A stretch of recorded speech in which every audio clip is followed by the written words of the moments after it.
News of a brutal murder is always shocking. Cordon has gone up around the building. Police said their search was still going on. He was maybe surprised at the amount of blood that produced. We know that he's very manipulative and charming. But when the crime is committed by a cop, it seems even more horrific. Locals knew the couple had not been getting on, but no one expected anything as vicious as this. Nobody wants to believe that police officers are criminals. To die at the hands of the very people sworn to protect us is, for me, the ultimate betrayal of trust. This man has brought shame on the Met. He's got a very warped moral compass and probably has some sort of power trip, a lust for power. In his mind, he probably thought, well, I'm a police officer, so I will get away with it. In this series, I'm going to unravel the outlandish plots, lies and deceit of officers who attempt to get away with murder.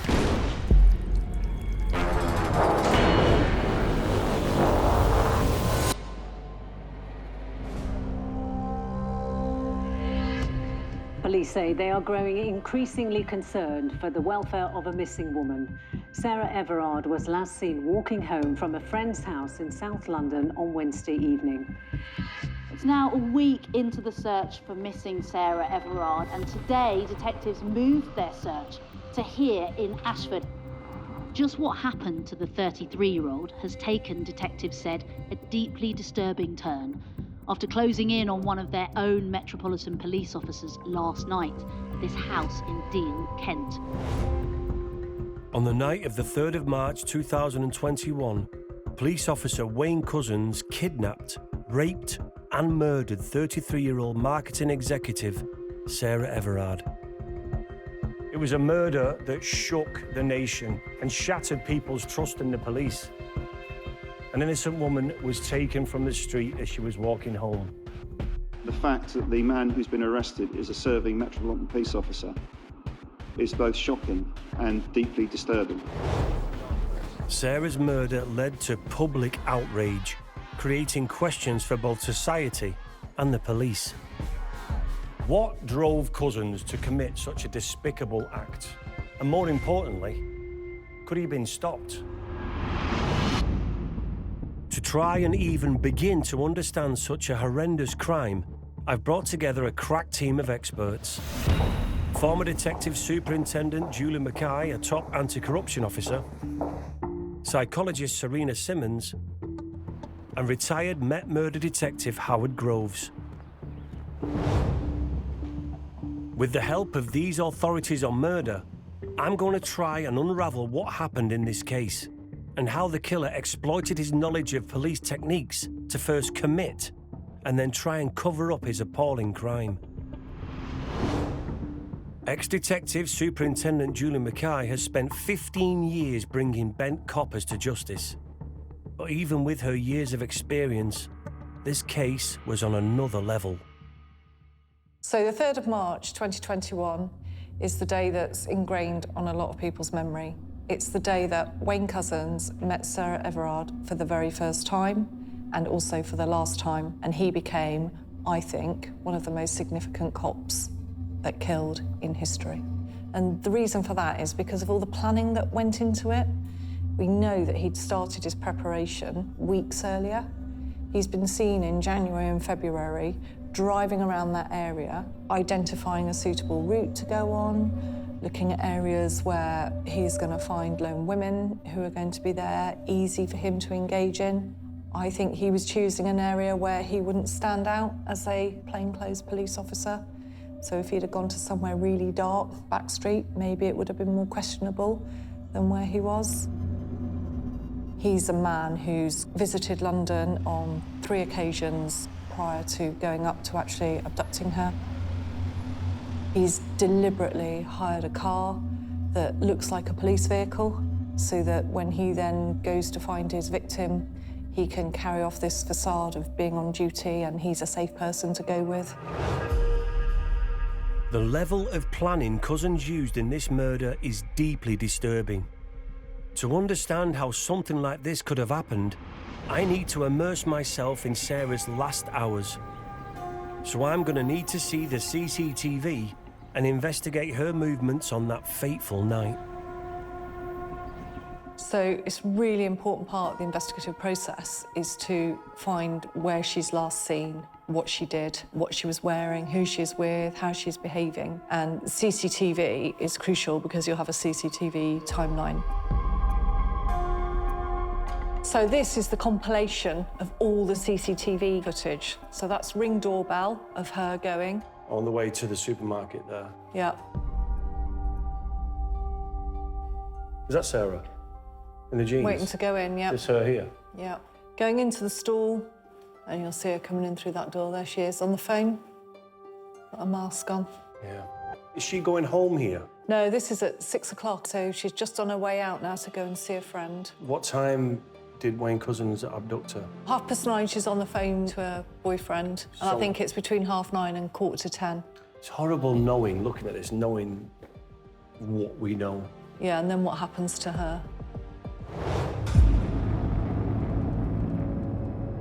To find out more about who Sarah was, I've come to meet journalist and South London resident Claire Cohen, who covered this horrific story. Can you tell me a little bit about Sarah Everard? Who was she? Sarah had a great job, worked really hard in her marketing career. She had a long-term boyfriend, and really, I think we all know a Sarah. Yeah. Sarah could be your sister, she could be your daughter. She was incredibly close to her parents and her sisters. So her sister spoke about going to Sarah's flat and finding washing hanging up there that was waiting to be put away, and finding parcels by the front door that were waiting to be taken to the post office. Things that we all have in our houses, right? And that we think we're going to be able to do tomorrow. But what if we can't? And why is this area significant here? This supermarket over the road is where Sarah was caught on CCTV buying a bottle of wine, as any of us might if we were on the way to our friend's house for dinner, never imagining for a second that the CCTV of her doing such an innocuous action would become really significant and would be splashed across the news in the coming days. Less than a mile down the road from the supermarket on Poinders Road is where Wayne Couzens stopped Sarah Everard. And as you can see, this is an incredibly busy road. When she was taken, we were in a national lockdown, but as someone who lives in this area, I can tell you this road is never quiet. I was coming for walks in this area myself during the lockdown. It's always busy. Sarah wouldn't have thought for a second that she would be in any danger. It was at a time of COVID. The UK was in its third national lockdown, and at the time, there was widespread confusion about rules on socialising, something Couzens used to his advantage. She thought that she was walking home from seeing a friend, that she'd bent lockdown rules, and so when she was stopped by a police officer, showing her his ID, with a pair of handcuffs, asking her, well, we don't know what he said, but presumably asking her to get into his car. But if he wouldn't have been a police officer, she wouldn't have got in the car. She trusted that, as any one of us would. She thought she'd done something wrong and that she was going to be, I don't know, taken in, whatever she thought, but she, like all of us, was raised to believe that the police protect you. They keep you safe. They don't harm you. There was a massive cloud over what the rules were in lockdown. So the confusion of that helped Wayne Couzens do what he did, because he preyed on that. It was an atmosphere of paranoia, confusion. Are we doing something wrong? Are we not? And you're absolutely right. Wayne Couzens knew that. He knew that he could abuse that power to stage a false arrest. Simple as that. The police had to plough through hundreds of hours of CCTV to painstakingly piece together exactly what had happened to Sarah on the night of the 3rd of March 2021.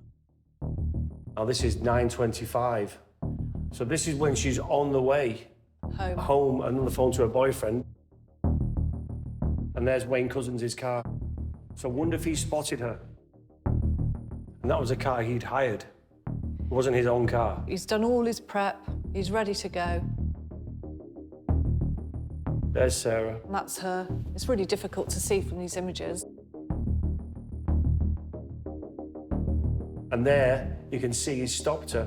So he stopped right in front of her. See, hazards are on. Yeah. There he is, got control of her.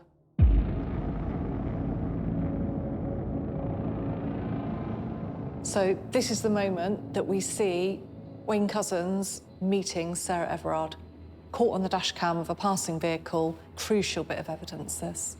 So what's this footage? And it shows the car with the door open, So this is Wayne Couzens in his car? Yep. And you see they just do it on repeat. So look at the time, 9:37 p.m. Right. Do you know, to find this bit of CCTV is like a needle in a haystack. So the pink arrow would be pointing to him there, and the yellow arrow would be pointing to her. Yeah.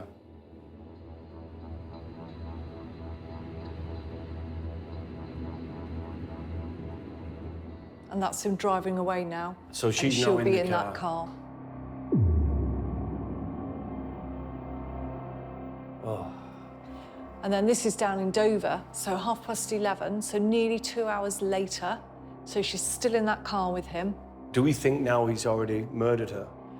I don't think he has yet, because I think he takes her to Dover first, doesn't he? Where he She would have assaults her. questioned, though, why am I in the car for this long? Oh. She would have been going crazy. She will know that something terrible is going to happen. That journey would have been the very worst. And she's stuck. Yeah. She's handcuffed behind her back in that car and cannot defend herself. Wow. And she'll probably be pleading for her life, won't she? What's so horrible about that is you see her just on a normal night out, just to go and see her friends, and within hours, she's in the back of a car handcuffed. Being terrorised. The thought of how terrified Sarah must have been has made me feel physically sick. The pure horror of what was to come must have dawned on her as they drove towards Kent, realising that this police officer had gone rogue.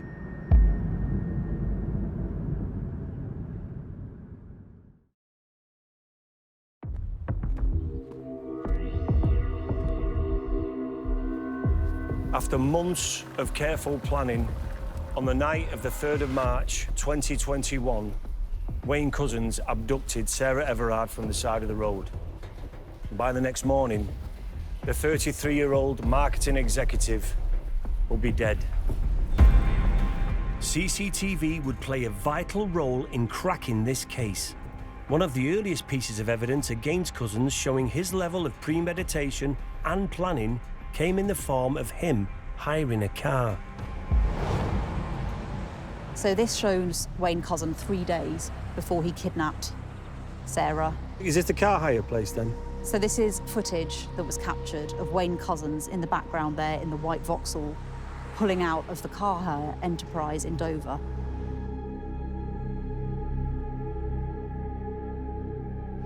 Footage captured in the immediate aftermath of the abduction would be just as vital.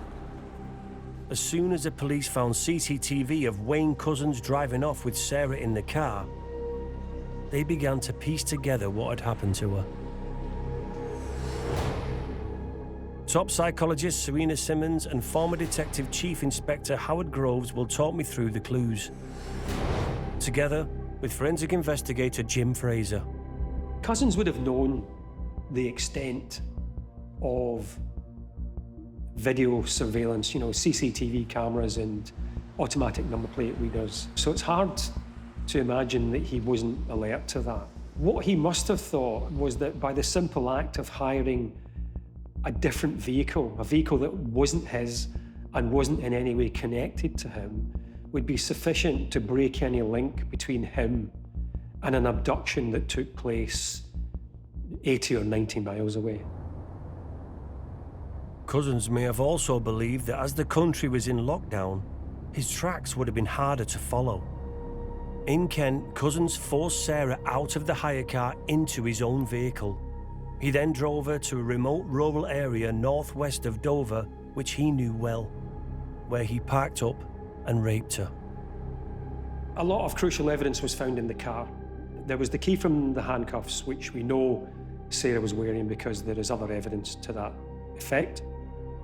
There is a blood stain which matched Sarah, a semen stain that matched Couzens. On the basis of that, I think we can safely say that that's where Sarah was initially attacked.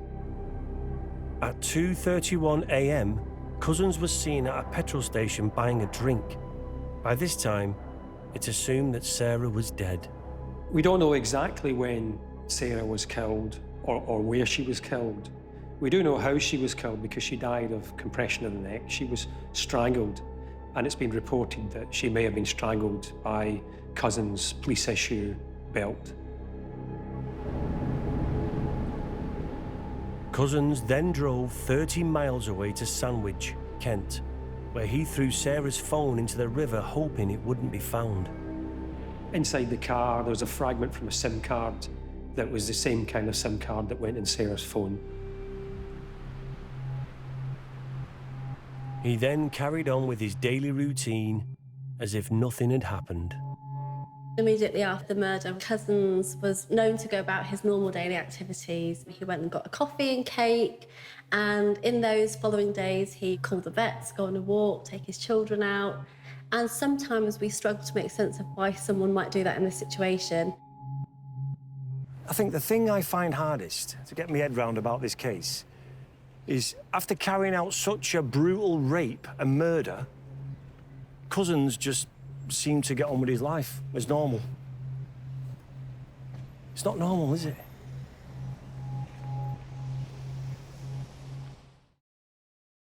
So we have to remember that someone like Couzens has this very, very rich fantasy life, and he's used to switching his personality, this persona, on and off. So he's this person at work, he's this person at home.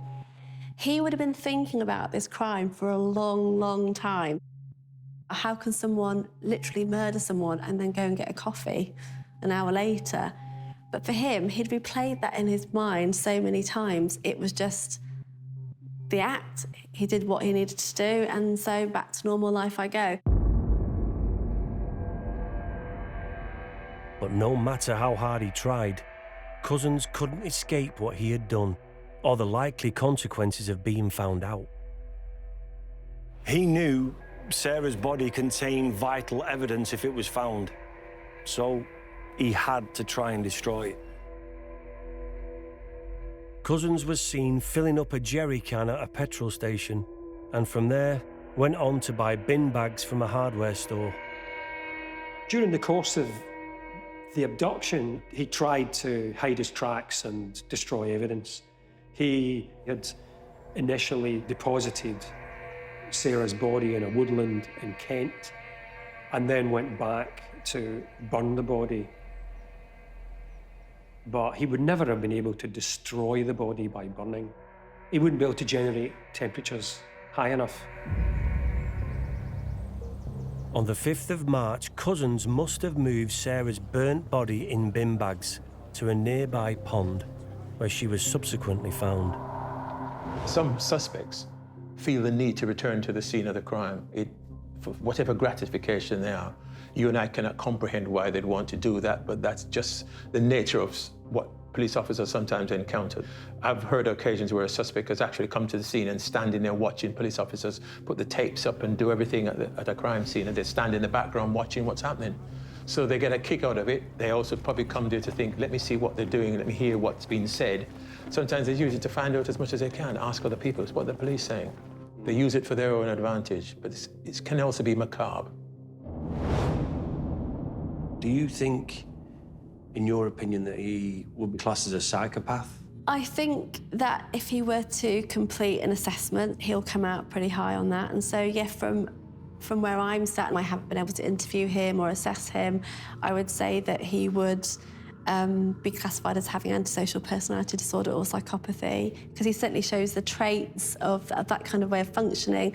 That's not an excuse, though. Of course. The very nature of being a psychopath is that you are glib, you're charming, you're superficial, you can groom people, and all of the qualities that we see he has. So he used those qualities to his advantage. From what I've seen of what his movements were after he'd committed this horrendous crime, it was just a lack of empathy and no signs of remorse. Yeah, you're absolutely right. So people with a diagnosis of psychopathy definitely have that disconnect. So although they don't have genuine emotion, they know what emotions to display at the right time.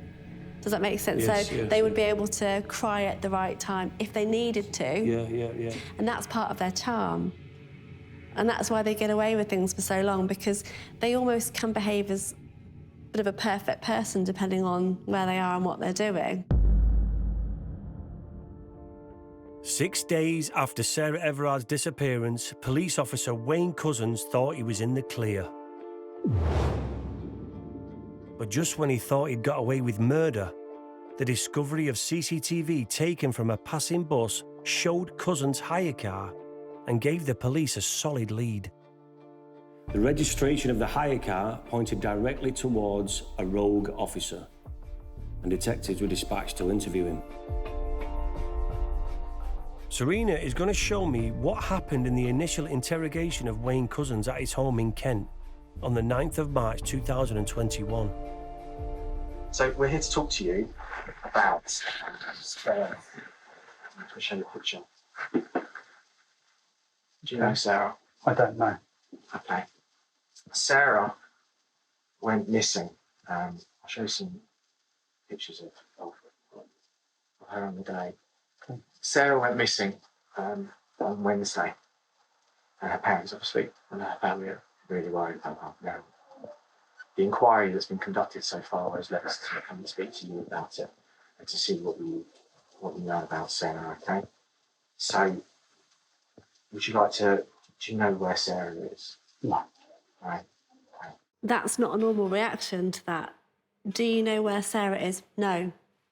If you were really being accused of something, it would be a very different response, I think. What do you mean? Why are you here? Why would I know where Sarah? Yeah. I don't even know where Sarah is. Yeah, you'd be a bit more... No. Agitated, no. Yeah, you can see it straight away, but I mean, I know we know, but as soon as he's shown that picture of Sarah, he knows he's banging trouble. That deep breathing, I think, he's going completely into his head. He's trying to quickly fabricate a story as quickly as he possibly His can. heart must be pounding.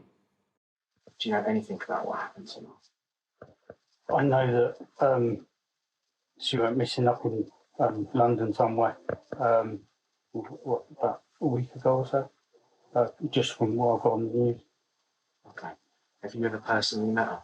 No, not personally, no. Have you had any interactions with her at all? Why would I have personal interactions with her? So we know from other interactions like this, again, if you're being accused of something that you're actually innocent of, this is far too calm a reaction. This interview is just about trying to find her. Because Sure. she's been missing for a while now. I'm sat in handcuffs and well, I know her, so you must have something to say that I know her. Well, as I said, you've been arrested on suspicion of kidnap, and we believe that you've been involved in her disappearance and taking her away from her family. Okay. So we are trying to find her. Later in the interview, Couzens gives his version of events, admitting that he did in fact meet Sarah and claiming that he'd been blackmailed by a gang to abduct her. I am in financial, and I've been lent on by, I don't know who they are. They're a group, a gang, whatever. And they told me, right, I need to go and pick up girls and get them to them. So I said, happening. And it then came through that they're going to harm my family, take them away, and they'll use them instead. At that point, I had no option. Try and find somebody. So I don't. There's a couple of names. I was told a place to take her. That's it. That is all I know. To this group of people. Tell me about them. I need to find her. Tell me everything you know that I think that you'll help me. There was a white Sprinter van. They are between sort of Lenham, Maidstone area that I dropped her off. He's picking on very generic information there, so did you hear that? Yeah. So a white gang... Sprinter van, Yeah. a gang, they've asked me to pick up somebody or they're going to take one of my family. Yeah. He's literally just clutching at straws. And quickly kind of pulling on his knowledge, what he knows, what's going to be really evasive to the police. Surely, them people in that room can spot a liar a mile off. It's their job. They said, you've done good. And I don't know whether my family's going to be all right still. They threatened to take my family away from them. So, at that point, I'm doing what I can to protect my family. That's it. What's interesting is he's now putting himself in victim mode. Right, okay. So, again, very emotionally intelligent. Now, deflecting off what he's done, no, they're after me, they're after my family. I'm the victim here, you've got this all wrong. I'm the one that needs to be protected. So he's trying to deflect completely from his own actions. What this is telling me is he never for 1 minute thought they were coming to knock on his door, because he would be more prepared, and he isn't prepared because he's that arrogant and he's that sure of himself that he's thinking, they're not coming for me, I've got away with this. Yeah, I think you're right. When the police arrested Couzens on the 9th of March 2021, 6 days after Sarah's abduction and murder, they discovered his phone had been wiped, meaning potentially vital data was lost. But despite this, detectives were gathering a mountain of evidence that pointed towards his guilt.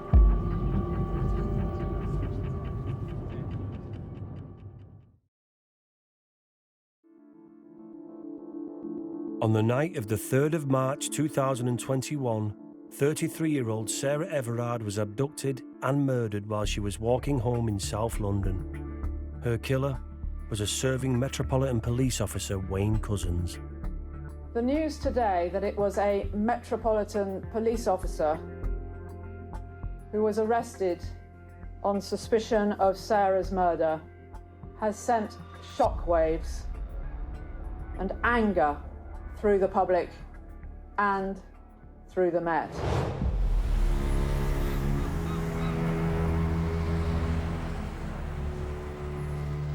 This area is the last place Sarah Everard will be seen alive. In the ultimate abuse of power, Wayne Couzens had managed to get her into the back of his car. And the most disturbing thing of all, she had no reason not to trust him. He was a cop. Just a few hours later, Sarah Everard will be dead. But what exactly had led to this point? And were there any warning signs in his past that were missed? Wayne Couzens was part of an elite branch of the Met Police's Parliamentary Guards. He used his position of power and authority to plan a brutal kidnap, rape, and murder. So who was this monster? And how did he get to such a privileged position? Wayne Couzens was born in Dover, Kent, on the 20th of December 1972. He came from a tight-knit, seemingly ordinary family. His father was a well-liked local business owner and a family man. We don't really know much about his early life, but between 1990 and 2011, he worked at his dad's garage. Whilst working at the garage, he took up several voluntary and paid roles in both the military reserves and Kent Police. He also went on to protect power plants like Dungeness for the Civil Nuclear Constabulary. And in 2006, he met a Ukrainian scientist who later became his wife and mother to his children. Fast forward to 2015, and there were reports of Couzens being involved in an alleged indecent exposure incident whilst working at Kent Police. This surely should have raised a red flag and disqualified him from further service. But it appears that he not only survived the incident, but that his career was accelerated. In September 2018, Couzens transferred from Kent Police to the Met, the force policing the capital. Some critics say that it was during this move that vital checks were missed. Whilst in the Met, Couzens gained new friends on the force, soon joining a WhatsApp group where they could be themselves. He was in a WhatsApp group with other colleagues where they would speak in a derogatory fashion about females and other members of staff and women in general, really. So again, that misogyny kind of coming through. Also incredibly racist. Really? Comments were made, yeah. And I think comments like, well, I can say this in this group because I know you all understand me. So again, that kind of hidden behaviour, but also finding his tribe. So finding people that support that from, again, that kind of willful blindness capacity. The Independent Office for Police Conduct described the WhatsApp messages sent between Couzens and his group as grossly offensive. I do believe that all police officers, for the vast majority of them, go into the police with very good intention. They care about the community, but you're always going to get that subset of people that are drawn to that profession because they like the power, the control, the authority, the uniform. Couzens' real persona was not hidden from all who knew him. During his time at Kent Police, Couzens had a telling nickname. He was known as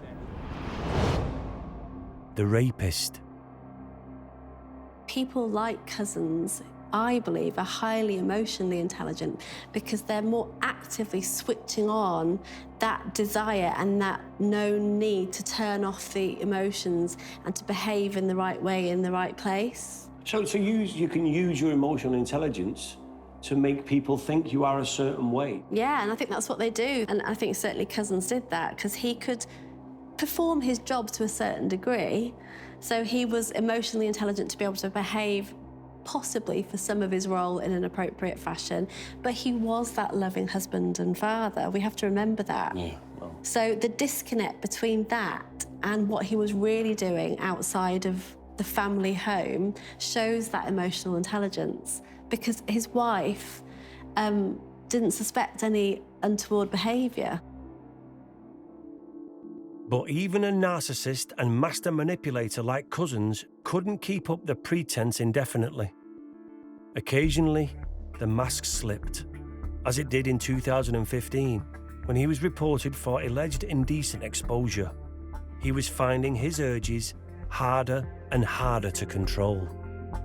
Often why somebody would do something like that, if you think about this as a thrill-seeking behaviour. So if you get someone who likes going on a roller coaster, for example, they would go on the roller coaster and they'd get a thrill from being on that particular roller coaster. But if they went on it again, the thrill is not as thrilling as the first time that you went on it. Or if you kind of start having to seek out the bigger thrill because it just doesn't do what it did last time. So you're always seeking that bigger thrill, that next thrill, to get the same buzz that you got the first time. Yeah. And so we see that similarity in this kind of offending. It just doesn't have the same thrill anymore. And we think Wayne Couzens, he was constantly escalating until it came to that night with Sarah Everard. Exactly right.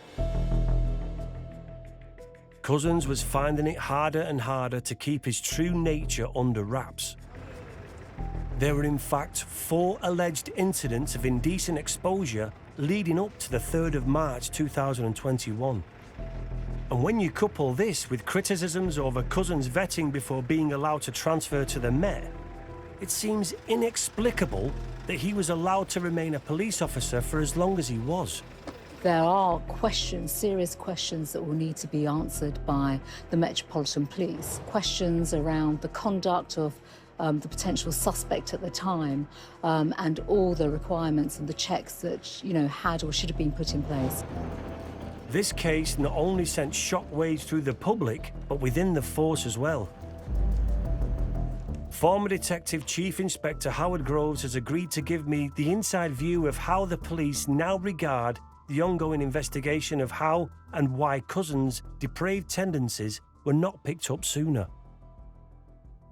We know there was allegations made against Couzens, but what sort of allegations were there? There's allegations of indecent exposure, allegations of assault, but those matters are still ongoing and subject of criminal proceedings. But he was never disciplined for any of those matters at any point. But I think that there has to be an onus on his colleagues, many of whom would have heard and seen the things that he's said and done. And maybe if they had brought those things forward, they would have been corroborated by some of the allegations that had been made against him. But they chose not to. But when you see the end result of what he did and what was known about him before, it would be remiss if people didn't ask themselves or look in the mirror and say, why didn't I not do something before? Even more damning, there are clear signs that Couzens had used his police training and experience to plan and execute this abduction and murder in such a way the warning signs were there for all to see. Did he decide he was going to kill her beforehand? We will never know that. But he certainly had made preparations with some of the items that he'd bought that he was going to dispose of her remains at some point. But he should have known also as a police officer that the investigation would have been very rigorous and thorough And with all of the technology around CCTV and everything else, the chances are he could have been found. But in his mind, he probably thought, well, I'm a police officer, so I kind of know what they're going to be looking out for, so I will probably get away with it. Knowing what we know now, how do you think he used his knowledge of being a police officer to try and get away with this? There's lots of things, aren't there? We're starting with the way he stopped her, using his powers, using his technical knowledge of restraining her, taking her a significant distance out of London, 80 miles, so immediately removing himself from the abduction site to the next site where he's going to assault her. And then having killed her, disposing of her body, and the planning that then goes in to try and hide that further. So he goes back and buys, building sacks and sets fire to it and tries to conceal her in an area that he's familiar with. So they've got all that activity. We know he takes her phone, he takes the SIM card out, so that will help to stop the phone pinging by turning it off, so the police, when they're investigating her disappearance subsequently, can't work out where it's travelled to. He throws it into water because he thinks that's going to destroy it. Getting rid of the SIM cards separately means even if the phone's recovered, that's not there to be able to analyse it. Couzens betrayed the police by using the very training they gave him to try and get away with murder. So what can be learned from this horrific chapter in police history?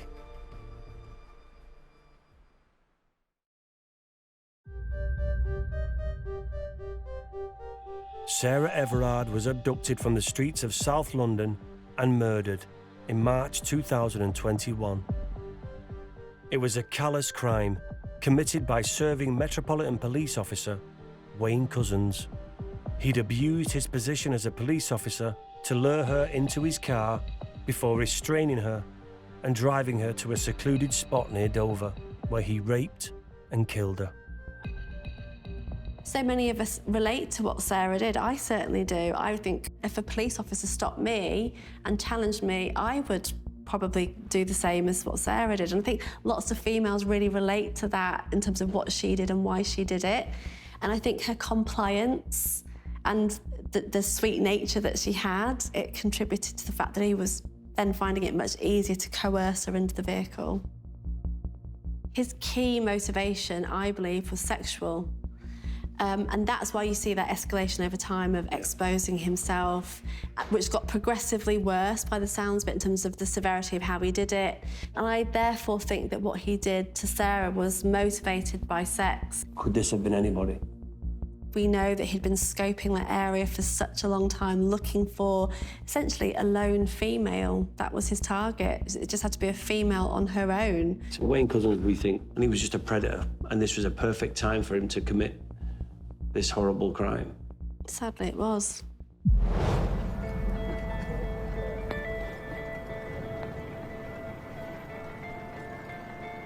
This crime prompted an unprecedented reaction from the public. There was an outpouring of grief for Sarah Everard, but also a lot of anger directed at the police.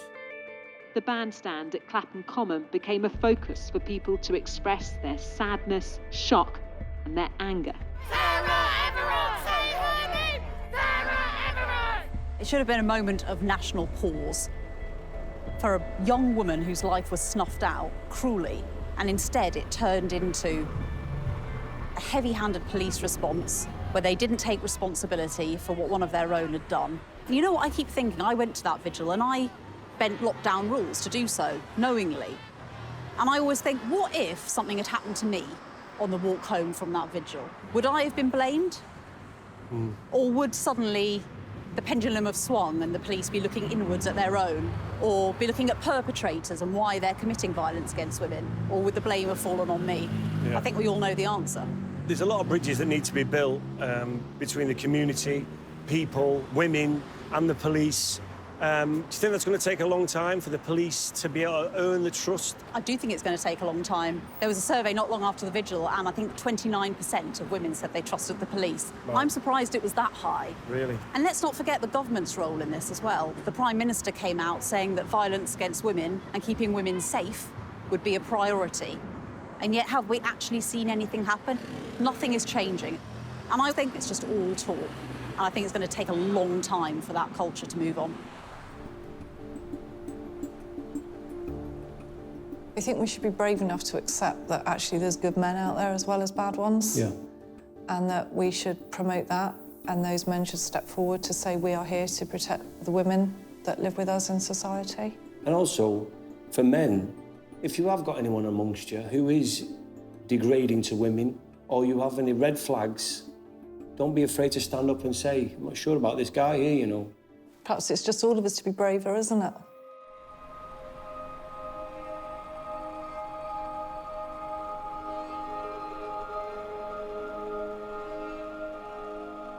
With this case, what has the police looked at changing to try and make sure this doesn't happen again, or trying to evolve in the right way? So we know one of the key things was his vetting, or lack of.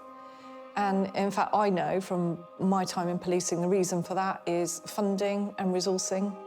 And it was just one of those things that those resources were put elsewhere. Now, that resource and funding is put into vetting. It is timely, and it is done for every single post. And hopefully, that will help make sure that those people, like Wayne, that should be weeded out, are weeded out much earlier. It's evident that Wayne Couzens' attitude towards women, along with some of his colleagues he was exchanging WhatsApp messages with, was disgusting. And thankfully, he was finally brought to justice, but not before taking an innocent life. So on the 30th of September 2021, Wayne Couzens was sentenced to that whole life tariff, meaning he will die in prison, he will never be released. Subsequently, the CPS now have laid charges against him for those indecent exposures, those red flags that came earlier, and we'll wait and see what happens with that through the due court process. Wayne Couzens stood in the dock with his head bowed, his eyes closed, shaking slightly as he was sentenced. Sarah Everard's family looked at him, then looked at each other with clear relief. But as the judge said, their lives are left irretrievably damaged. Sarah's family, how have they been able to deal with this, and what are they going through? I mean, it must be horrendous. Oh, it's unimaginable, isn't it? I mean, we've heard very little from them. They're very, very private people, as you would be after something horrific like this happens and just tears your family apart. They spoke very movingly in court. Her mother said how every night at the time Sarah got into Couzens' car, where we're standing now, she remembers her daughter and she has a conversation with her in her head where she says, "Don't get in the car, Sarah, run, turn away and run." And that just really drove home how haunted they are by this and what a journey it's going to be for them to get over it. I think Couzens will experience deep, deep regret, but only for the fact that he was caught, for nothing else. And I do believe he would have gone on to do it again. This was a brutal murder that affected us all. Sarah Everard's tragic death sparked a national debate about women's safety and shook our trust in British policing, something I think will take a long time to repair.